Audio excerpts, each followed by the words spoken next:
জন্মানোর পর birth certificate issue করে পুরসভা কিংবা পঞ্চায়েত, আর মৃত্যুর পর ডেথ সার্টিফিকেট। এটাই নিয়ম।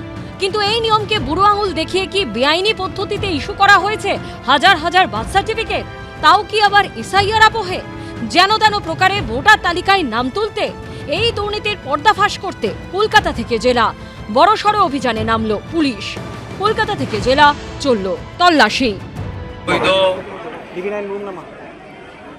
জন্ম সার্টিফিকেট দেওয়া হয়েছে। আইপ্যাকের একটা বড় কনস্পিরেসি ছিল। আইপ্যাকের ওই চোরাগুলোকে বসিয়ে প্রাক্তন মুখ্যমন্ত্রী এবং তার দলের নির্দেশে যেভাবে অবৈধ বার্থ সার্টিফিকেট দেওয়া হয়েছে, তাতে রাজ্যের এবং দেশের সুরক্ষার প্রশ্নচিহ্ন দেখা দিয়েছে। তাই আমরা এটাকে ক্র্যাকডাউন করার জন্য যত রেকর্ড ছিল সিজ করলাম আজকে। কিছু লোক যে গন্ডগোল করছে, we have to pool out all this people. এরকম অর্গানাইজড যেটা গন্ডগোল আছে। এসআইআর এর সময় পরিচয়পত্র হিসেবে যে 13টি নথিপত্রের উল্লেখ করা হয়েছিল, তার মধ্যে অন্যতম ছিল বার্থ সার্টিফিকেট। বৃহস্পতিবার রাজ্য জুড়ে পঞ্চায়েত ও পুরসভায় পুলিশি অভিযানের পর যে বিষয়টা ফের নতুন করে সামনে এসেছে। মুখ্য সচিব মনোজ আগরওয়াল জানিয়েছেন, সম্প্রতি একটি স্যাম্পল টেস্টে দেখা গেছে ইস্যু হওয়া 47,000 বার্থ সার্টিফিকেটের প্রায় 25% ভুয়ো। অনেকদিন ধরেই এটা অভিযোগটা অনেকে করছে যে এই ধরনের ডেথ বা বার্থ সার্টিফিকেট নিয়ে অনেক ধরনের কিছু গন্ডগোল হচ্ছে। গোয়েন্দাদের তরফে একটি রিপোর্ট সরকারের কাছে জমা পড়েছে, যেখানে দেখা গেছে মাত্র 2 বছরে অস্বাভাবিক হারে বেড়েছে সার্টিফিকেটের সংখ্যা। যেমন তৃণমূল সরকারের আমলে 2023 সালে ইস্যু হওয়া বার্থ সার্টিফিকেটের সংখ্যা ছিল 1,21,453।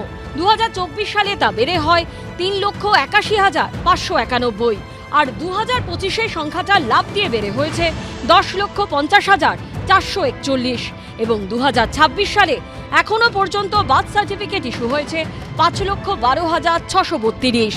উল্লেখযোগ্য বিষয় হলো, গত বছর 4 নভেম্বর থেকে পশ্চিমবঙ্গে শুরু হয় এসআইআর প্রক্রিয়া, শেষ হয় চলতি বছরের ফেব্রুয়ারিতে। নতুন সরকারের তথ্য বলছে সবথেকে বেশি বার্থ সার্টিফিকেট ইস্যু হয়েছে 2025 সালের 28 ফেব্রুয়ারি থেকে 2026 সালের 14 ফেব্রুয়ারি পর্যন্ত। তার মধ্যে মুর্শিদাবাদে 2,40,755টি, উত্তর দিনাজপুরে 1,53,658, মালদায় 1,48,477টি। অর্থাৎ লাফিয়ে লাফিয়ে বেড়েছে বার্থ সার্টিফিকেট ইস্যুর সংখ্যা। পলিটিক্যাল পার্সন কিছু যেটা আছে, due to sub interest other interest, এটা কোনো স্টেটে ছিল না। ইলেকশন পরে অনেক কমপ্লেন পেলাম কি এখানে যেটা আছে অনেক ফলস সার্টিফিকেট ইস্যু হয়েছে ডিউরিং দ্য এসআইআর। পঞ্চায়েত, পুরসভা বা জনপ্রতিনিধি মানেই ভুল দিচ্ছেন, এই কথাটা ঠিক না। কে গ্যারান্টি দেবে যে সরকারের অফিসার বা সরকারি লোক বা আমলারা খারাপ কাজ করেন না? কেউ।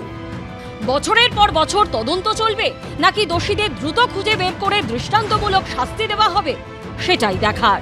উজ্জ্বল মুখোপাধ্যায়, কৃষ্ণেন্দু অধিকারী ও দীপক ঘোষের রিপোর্ট, এবিপি আনন্দ। এবিপি আনন্দ, এগিয়ে থাকে, এগিয়ে রাখে।